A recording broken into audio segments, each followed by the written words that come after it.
胡念，人一辈子总会为自己爱的人去做一些本不愿做的事儿，就好像你为了他揽阿伯。我有时真的好羡慕燕燕，她一生所爱始终待她赤诚，还可以和他相伴到老。不是每个人都像他那么幸运，我就没有。你一生不易，今日有什么想说的，索性就都说出来吧，我在这听着。燕燕入宫之前，我跟父亲说，我要带燕燕入宫，希望燕燕得到幸福。没错，我以为是这样，但多年后回想，其实并不是这样的。我的野心不比燕燕小，只是我一直在人们面前循规蹈矩，以至于我以为她不曾存在。我的母亲是长公主，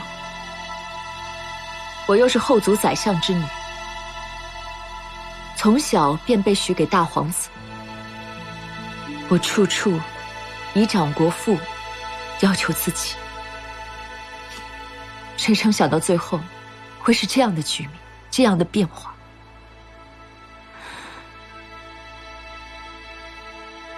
权力真的太可怕了，就像是一个逃不开的漩涡，将所有人都吸进去。胡念，你说当日如果赶到黑山的是眼萨格，今天这一切会不会都不同？至少，如果由我来掌权，我是不会让乌古里这样死掉的。如果由我摄政的话，或许比萧炎炎更好。我只知道，当日倘若眼萨格掌权，他便不会推行汉制改革，大辽之民政、军制便会与今日截然不同，甚至连澶渊之盟都不会有。就我而言，我不愿看到那样的大辽。是啊，如果是他的话，你韩德让必定不会辅政。那还真不知道大辽会变成什么局面。所以世间之事，变幻无常，就好像我和你认识比燕燕早，年龄也更加相仿，但你爱上的却是燕燕。我们都藏得太深，太被动了，只会为了所谓的大局瞻前顾后。而燕燕，她自始至终都知道自己想要什么，什么才是最重要的。父亲经常说我感情用事，当时我还不懂，我从来都顾全大局，燕燕她却任性妄为。父亲眼中正相反，他果然目光如炬。我一生顾全大局，只有一次放纵自己，就万劫不复。燕燕一生任性，却有任性一生的权利。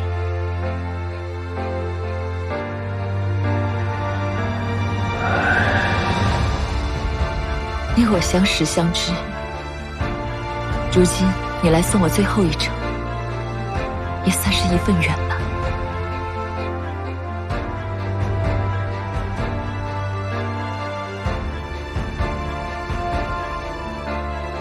胡念，你想多了。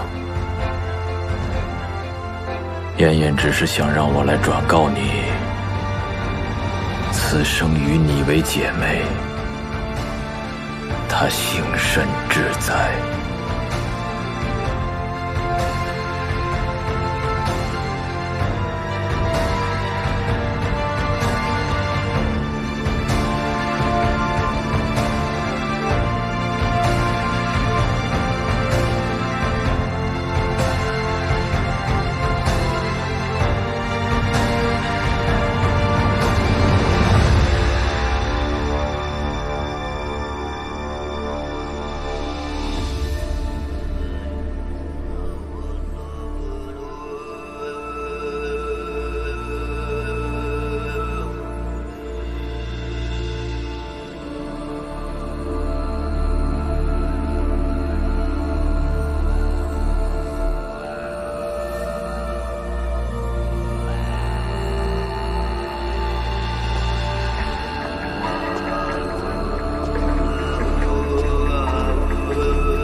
你已经在此处站了许久了。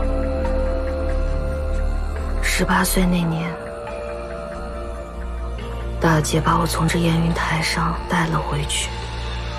从那以后，我的命运便和这片土地紧紧缠绕在一起。帝王孤独，我所爱者都一一离我而去。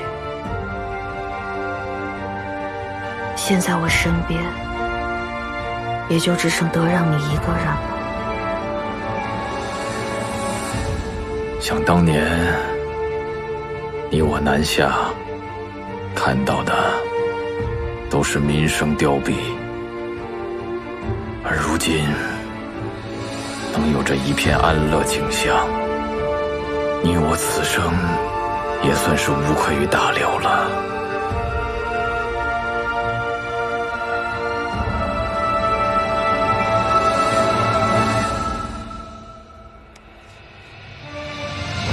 能陪你完成此千秋功业，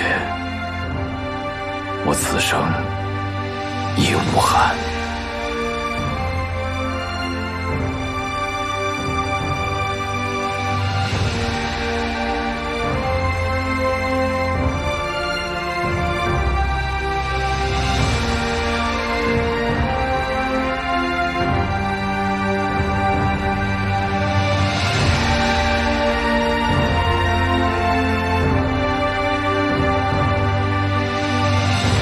统和27年12月，萧燕燕纳波途中因病去世，其子隆绪为其上尊号睿德神略，应运启化，承天皇太后。